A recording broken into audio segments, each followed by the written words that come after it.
Hey guys, welcome back to our foreign policy update. With me, I have Shravan. Yeah, what's good, guys? So we're gonna be talking about the big bad wolf of the world. We're gonna be talking about China. Uh, so I think one of the most important events or things that going on in China that's kind of being overlooked by a lot of people in mainstream media is the Uyghur situation and the internment camps that have been set up, like these re-education camps, right? Mm-hmm. And I mean, I think like some people were talking about it like 2 3 years ago, even further back. I think Trump was the only world leader that actually brought a big he brought a he put a big spotlight on it. And it's been not a lot of details have been disclosed yet. And what do you think about the situation there? Yeah, I mean, it's devastating to hear what's going on there. Um, I mean, I don't know if you've seen some of the documentaries that have come out of it, but one of them was focused specifically on children being separated from their families. And what they would do with these children is take them towards Chinese state-owned schools, which are heavily guarded schools. Like, they're gated. You can look at pictures from satellite images on Google Maps or the government feed, or you can just go in person, which in itself is hard in the, I think, area of Xinjiang.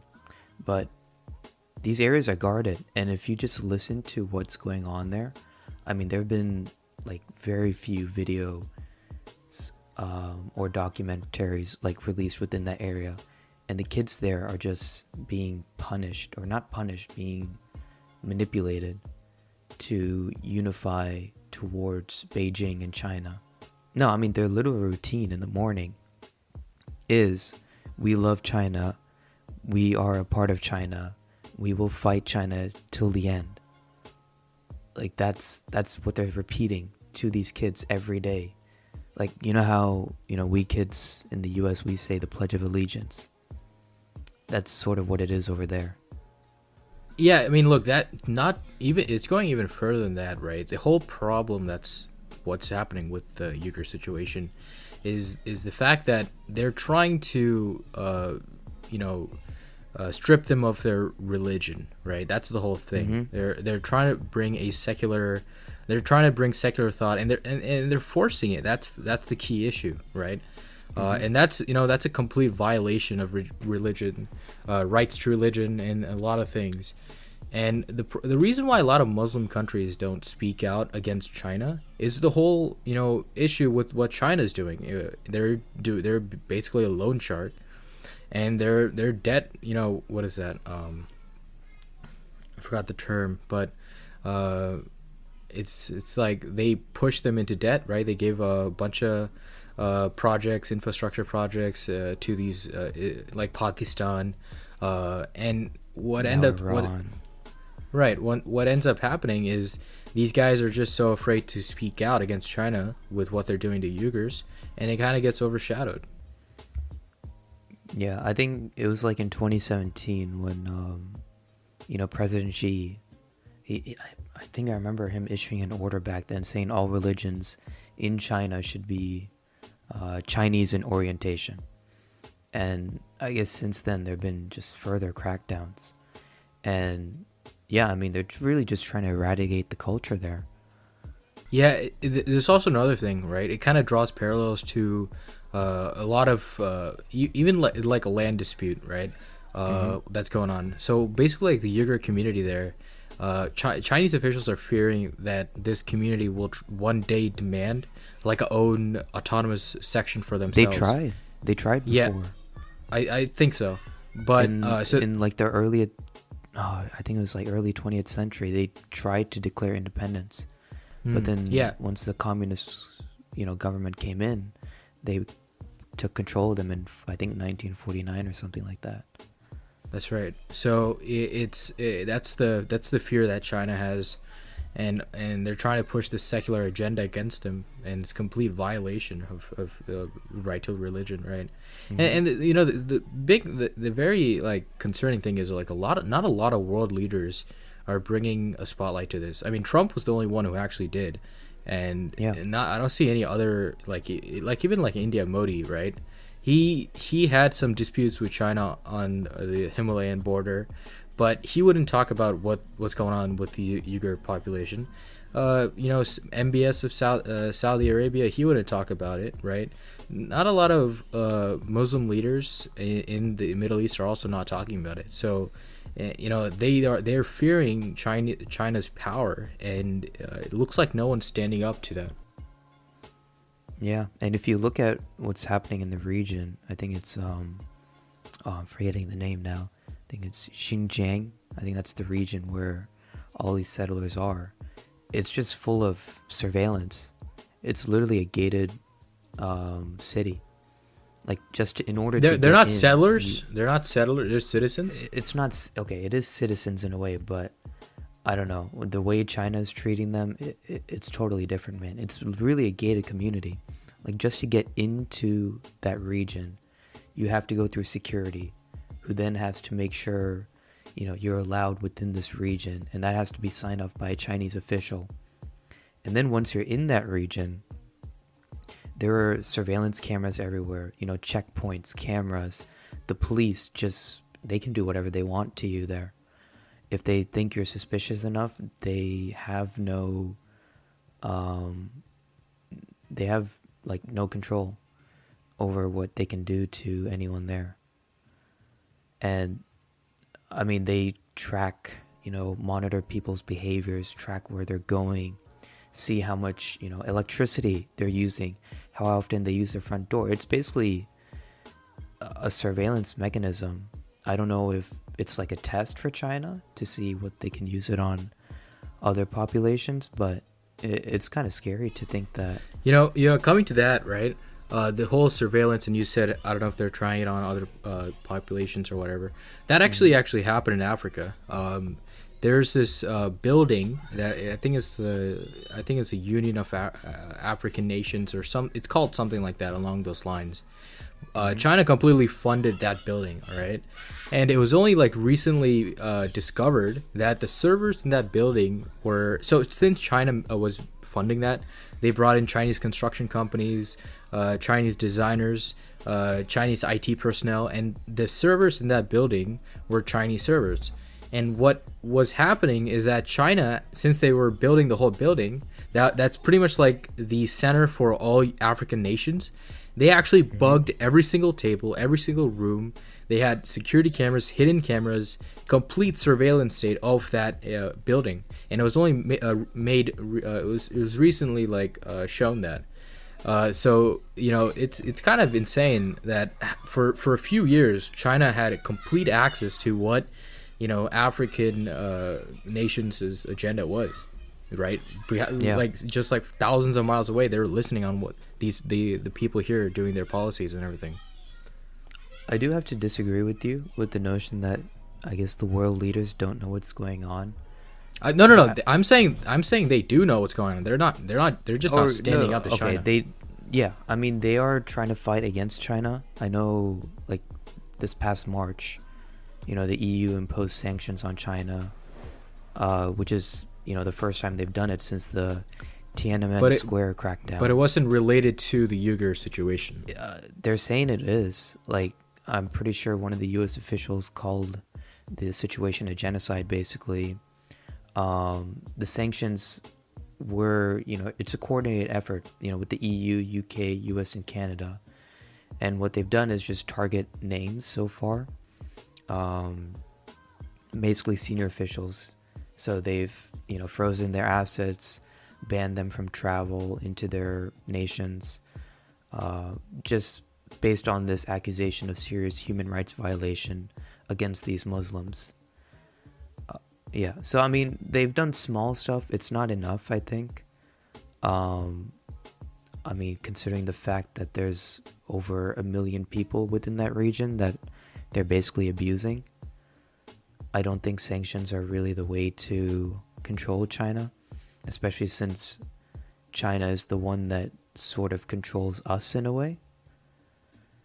So, yeah, it's really tough to hold China accountable for this when they control so much of the,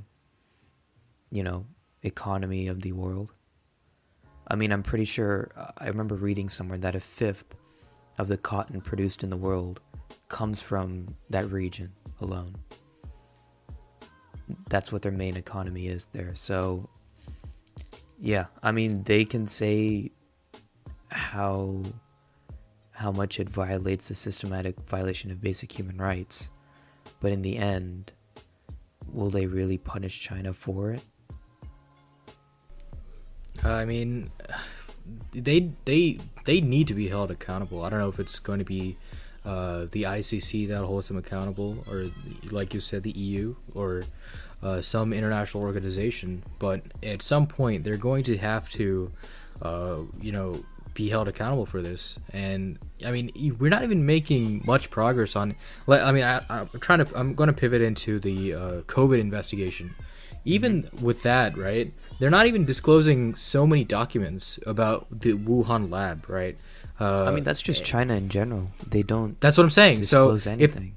if they're not going to disclose documents about this investigation, what are they going to? If they've committed higher abuses, detaining these Muslims, doing all these sorts of, crimes against humanity, they're not going to disclose that, right? If they can't even disclose what happened at the lab, they're not going to disclose that they committed, these, I wouldn't say violence, but they're committing crimes against humanity. So if you look at it, right, China has denied every allegation against, I'm going back to the concentration camps, but they've denied every allegation that people have made on it. And these are, allegations that are true, essentially, that we've seen video evidence of, that we've seen satellite image evidence of, that people have talked to, and they've heard evidence from them that they're being held in these concentration camps. Women are, injected with some sterilization medicine so they can't birth any more children. Children are being separated from Muslim camps. I mean, their parents, to go into schools to basically protect China's unity. And China just keeps denying it. So, I mean, it's who they are. They will continue to deny it for the sake of, I don't know if it's for the sake of, making sure their citizens aren't really looking too much into it, because I'm pretty sure the rest of the world knows that they're doing this. Yeah, but I guess going on to your COVID thing, that's also a very interesting thing that they're doing, because I mean, we're hearing reports that we've known this for so the notion that this was actually a lab leak was first brought up actually by Trump. Okay, he's the one who said, intelligence shows that this might have been a lab leak, and I strongly believe that. He was really his stance was very against against China, right?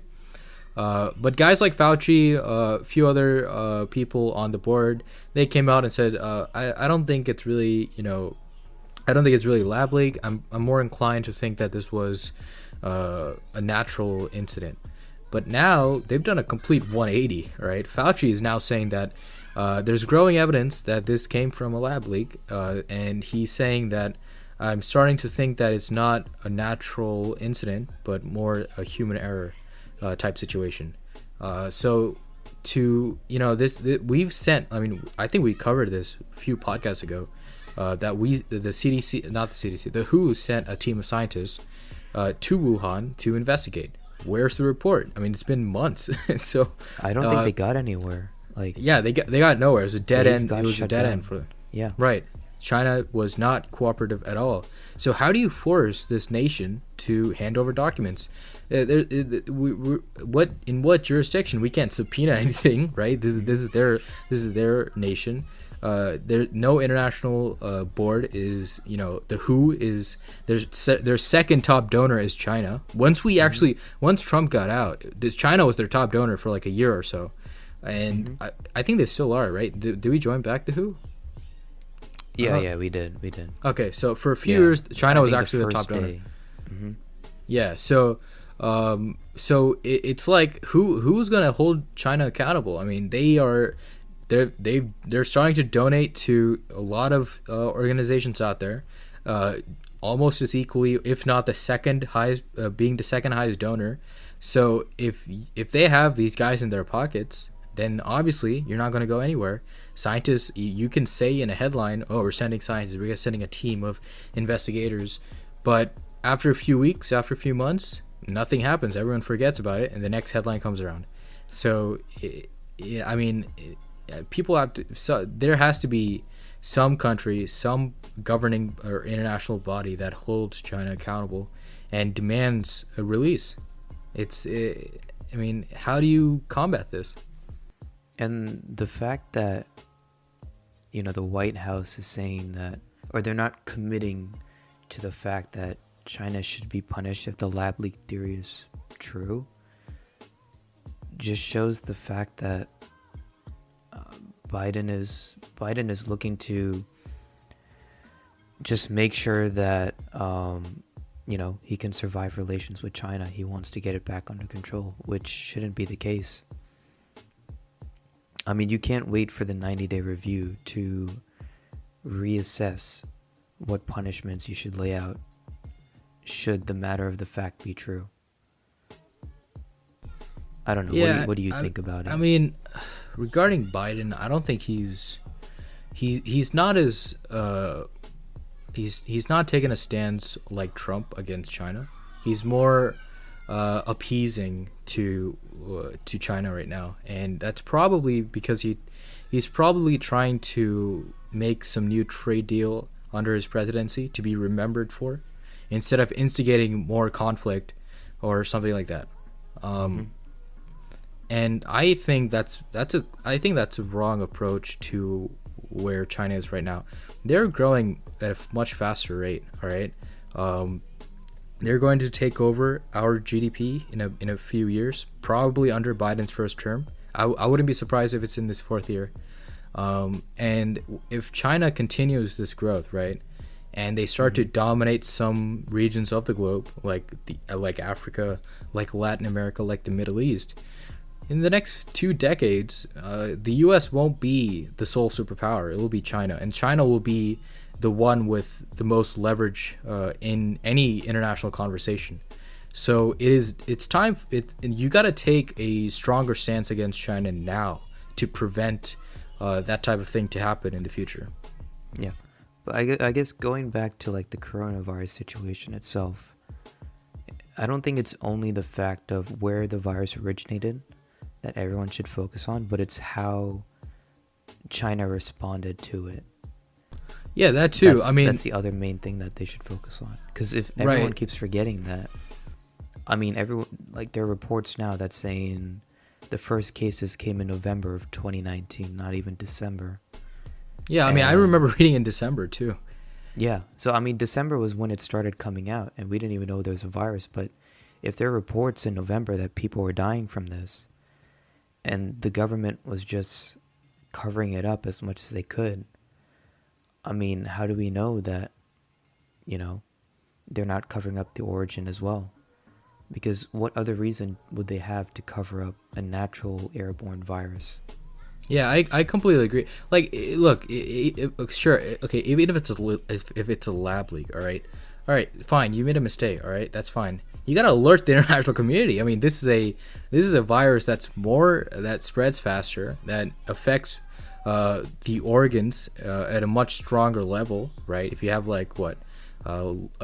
any type of lung disease or whatever, you're really more likely to die, right? So if you're going to cover this up, you'd even close the borders to your country, or you'd even shut down airports, and you did it at the last minute when it became this huge issue. So you're covering it up, you're killing doctors, you're suppressing doctors. So people are not focused. Yeah, I completely agree. People are not focusing on those, and they're focusing on where it originated. and like that's going to help come to what's that going to help you with? Okay, fine, it was a lab leak. What are you going to do about it? Yeah, it's not They like should they should can, be. stop them against making more viruses against it, or stop them making viruses like that. Yeah, so so yeah, that's what, yeah, so they're probably trying to see if it's a manufactured virus instead of a natural virus, right? Yeah. But I mean, the only thing they'll get out of it is whether China is trying to maybe have a backup plan for biological warfare. That's the only thing that they'll come of it, and they can't stop them from doing anything. So yeah, like even if it's even if it's a biohazard agent, right, or whatever, everyone has it, right? Russia has it, India has it, U.S. definitely has viruses that are weaponized, and they're just trying to pin China. If the reports do show that it was a manufactured virus, then it's a huge blow to Chinese credibility, right? But they should definitely be focusing on the efforts the Chinese government took to suppress the virus, right, back in late 2019, and people aren't focusing on that issue. Like, I mean, it's also part of the media here too. I think like there's so many like people here who are so like what do you call, offended by the fact that we were having travel bans initially. Like when we banned like China, right? I think when Trump banned China like in February or in March, people called it an act of xenophobia, and that was like, what? I mean, if like now we see, okay, that was probably one of the best decisions we've made, right? And there's just so many people spinning so many things that a lot of real details got missed out. yeah, I definitely agree. I don't think we have much more to say on the topic. I think we can move on to another topic actually that people are starting to forget, and that's the Hong Kong protests. It's been a while since, I think, It was back in December, right? yeah, back in December November? 2019, it was all over the news. You literally couldn't go a day without hearing about the national security law that China was going to pass. And then once COVID hit, everyone just forgot about it. Right. It was like, like so many headlines. Like even like I think like Trump backed China on the move or something. Like it was a crazy time. Yeah, there And- was like sports. I remember like some owners, some players were agreeing with China, disagreeing with China, especially within the NBA. Right, So- right. He's NBA people, James Harden, LeBron, Yeah. like these guys, they were appeasing to Huge China news. because China has like 300 million viewers of the NBA, right? So yeah, I mean it was a pretty big thing. And like I mean Hong Kong situation, right? They're what, a British colony for 150 years, Yeah. and then what China's doing right now is they're just cracking down on pro-democracy legislators that are passing these legal rulings that's just trying to suppress democracy in the area, and they're just trying to inflict their own agenda, their own influence in that area. And right now, I think, it's odd that it's not being talked about, is it? yeah, it's probably a done deal. I don't think there's any other way they're going to thwart this. It's probably I don't think any country, I don't think anyone can do anything about this, to be honest. Because two main laws have been passed since then. Last June, actually, they passed the national security law, and if you read it, it's so vague and broad. It's very dangerous in the way that virtually anything could be deemed as a threat to national security under its provisions. And it can apply to everyone on the planet, not just Hong Kong citizens or Chinese citizens, but anyone that is in Hong Kong. And right now, I mean, if you read the language within it, anything can be endangering national security. And it's just been abused since day one. I mean, those police, they can basically break up riots with whatever force necessary. There have been some, instances where like the riots have started again and the protests, but then they'll just be shut down because police has such a tight control over the population that they can just batter anyone that they want. And there's no free speech, no freedom of press, no freedom of assembly, no freedom to protest. It's basically kind of the Bill of Rights just taken away from them. And yeah, I mean they're trying to pass this like new. Right now they're trying to pass this new national security law in Hong Kong, which will completely circumvent like Hong Kong's own lawmaking process. So no, they've already started on that actually. They passed a Patreon election law in March of this year, which somehow was also not taken up by the news.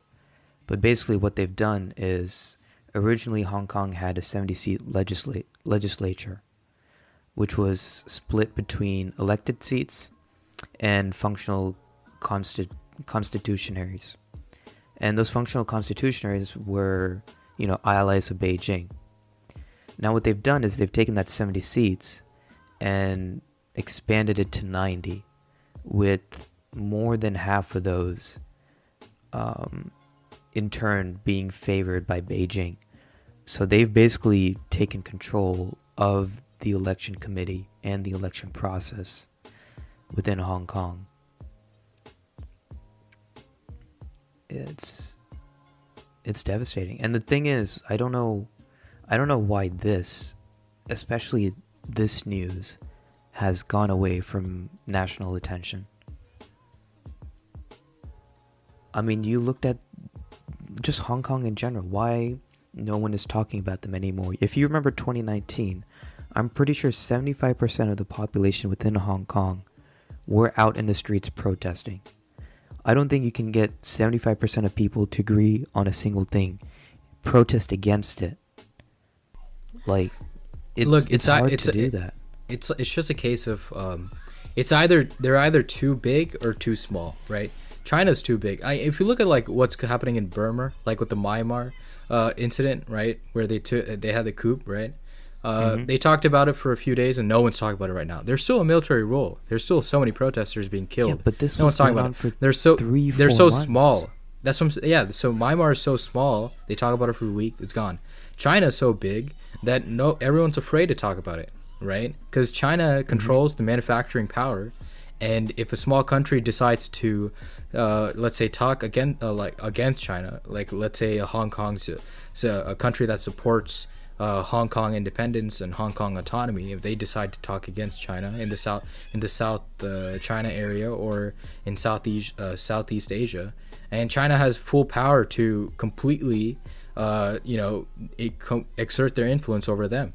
So so you need a coalition of countries to take a stand against China, and even that seems not enough, to be honest with you. No, because China controls so much of the economy. Yeah. It's a detriment. I mean, right. If you look at history, the Napoleon Wars back in the 1800s and all. So what happened there is Napoleon basically made France the ruler of continental Europe, excluding the UK. So they had allies in Sweden, Russia, Austria, Germany, and so forth, either through conquering them or just, creating alliances with them.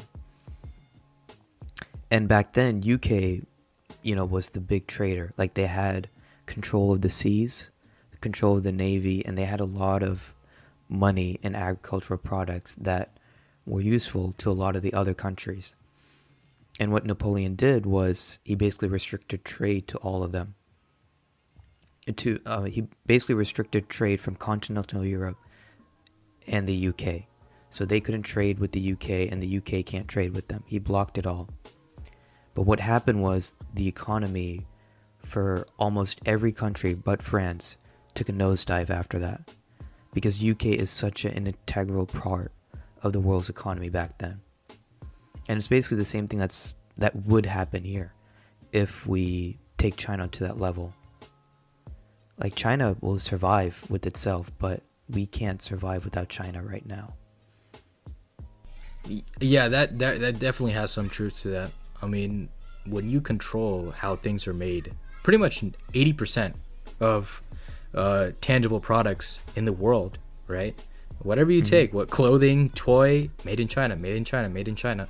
If you try to fight against that, and you're going to have some big consequences, and Those those American consequences. hats that say "fuck China" are also made in China. Yeah, It's I think ridiculous. yeah. So probably those the stitching was probably done here, but the tat probably was made in China. So Oh man. yeah, so they've just become this behemoth of a power in the world. It's just really hard to make some sort of policy that will hurt them and benefit us. It's probably going to hurt both of us, or probably benefit them only. So it's very interesting to see what our world leaders will do in the next few years, because you got to act now, because China's coming up pretty fast.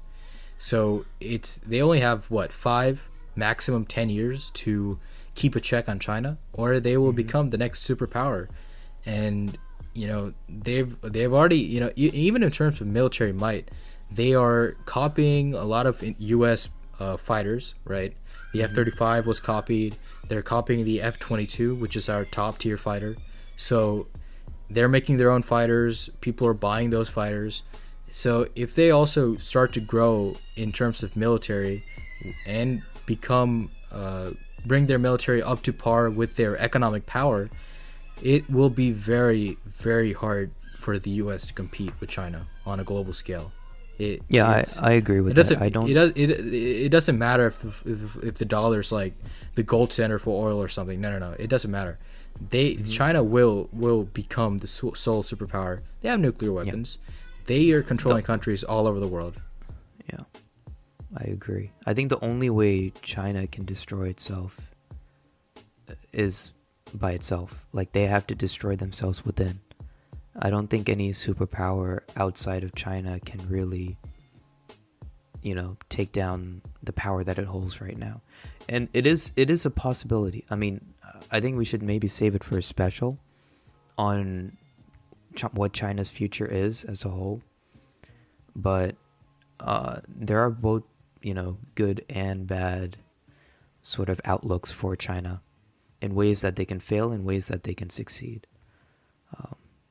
But I think that's enough for that for now. I think the last thing we can focus on, and this goes back to, I guess, our podcast as a whole, is the financial regulation within China.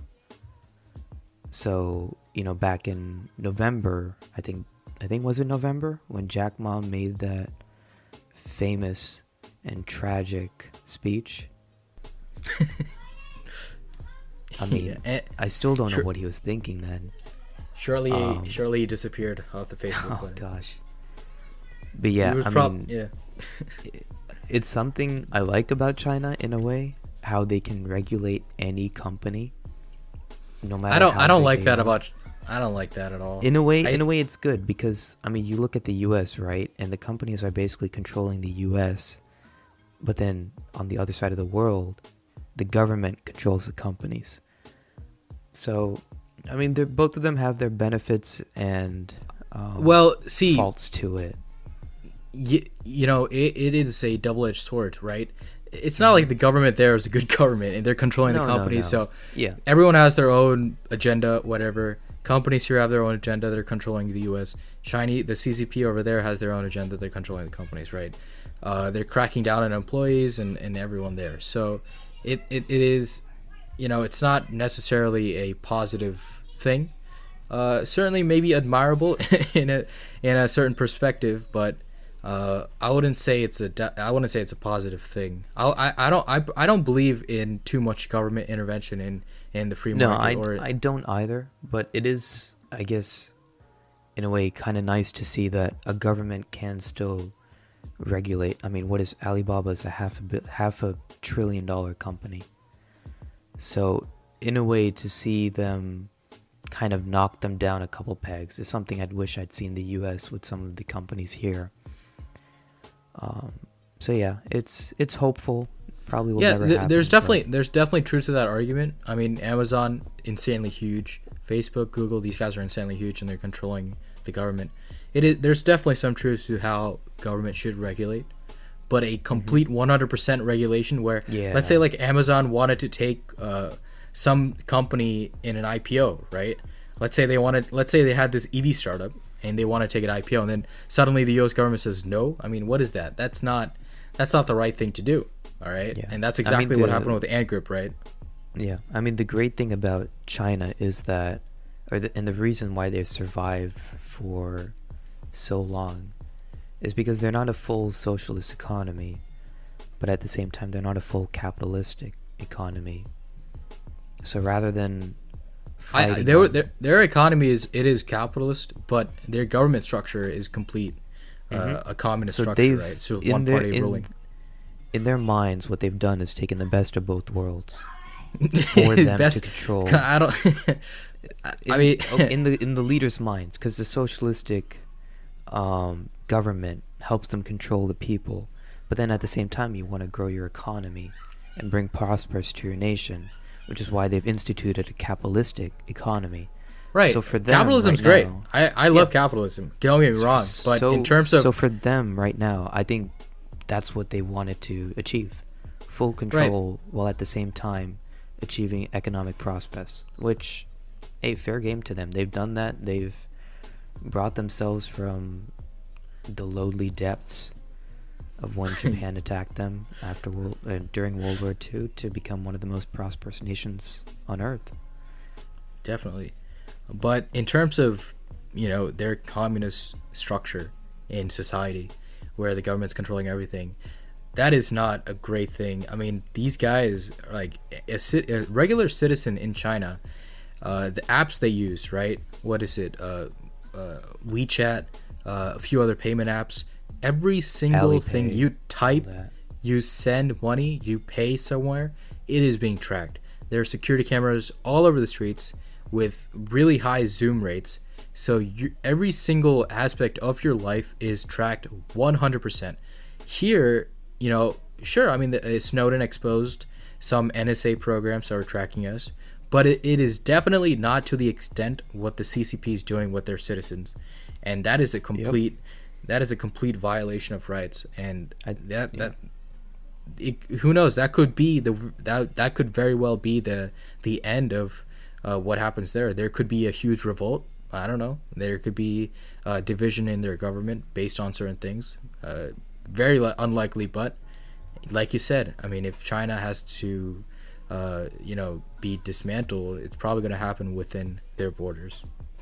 I mean, one of the items or things that the founding fathers did so great is just protect citizens as much as they can.